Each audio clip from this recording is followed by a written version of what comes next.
ओबीसींसाठी असलेल्या योजनांचा मराठा समाजातील विद्यार्थ्यांनाही लाभ देण्याच्या राज्य सरकारच्या निर्णयावरून ओबीसी नेते लक्ष्मण हाके यांनी तीव्र आक्षेप नोंदवलाय।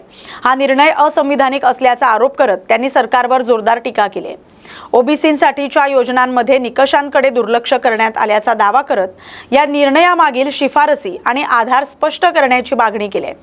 तसंच ओबीसी आरक्षण आणि योजनांबाबत सरकारने श्वेतपत्रिका जाहीर करावी अशी देखील मागणी त्यांनी केली आहे। या निर्णयाविरोधात न्यायालयात जाण्याची भूमिका घेण्यात येणार असल्याचं सांगत ओबीसी समाजाच्या हितासाठी आगामी काळात आंदोलन छेडलं जाईल असा इशाराही हाके यांनी दिलाय। सगळ्या जात समूहामध्ये विभागल्या गेलेल्या आता ओबीसीला मी एक तुम्हाला योजनेचं विशेष करून ओबीसी मधल्या भटक्यांसाठी आश्रमशाळा आहेत। का आश्रमशाळा आल्या? कारण त्यांचं शिक्षणामधलं गळतीचं प्रमाण प्रचंड आहे। आजही महाराष्ट्रामध्ये सगळ्यात मोठा ड्रॉपआउट कोणाचा असेल तर विजय एनटीचा आहे, म्हणून त्यांना आश्रमशाळांसारखं धोरण आणलं गेलंय महाराष्ट्रामध्ये। आता मग मराठा समाज हा निकष पूर्ण करतो? कसं काय दिलं गेलंय? ओबीसींच्या योजना मराठा समाजाला देण्यामागचं लॉजिक काय? कुठलं संविधानिक तत्व किंवा कुठल्या कमिटीनं कुठला अभ्यास केला आणि मराठा समाज यांच्यापेक्षा मागास आहे असं सांगितलंय? सांगू शकतील? कालचं जे धोरण घेणारी माणसं, धोरण जाहीर करणारे, निर्णय घेणारी माणसं याचं उत्तर देतील आम्हाला? बाकी सर, जर ओबीसीच्या निधीला कात्री लागणार नसेल आणि नवीन निधी उभा करून सरकार जर ओबीसीला ज्या योजना देते त्या मराठा समाजाला देत असेल, विद्यार्थ्यांचं त्यातून जर कल्याण होणार असेल तर तुम्हाला हे बघा, दोन समान भावामध्ये समान वाटणी केली जाते।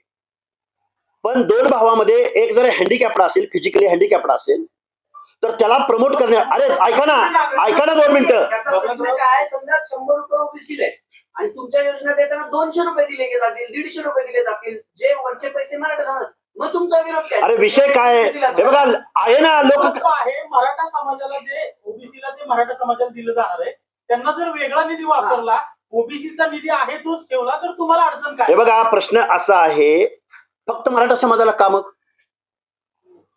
सांगू शकता तुम्ही?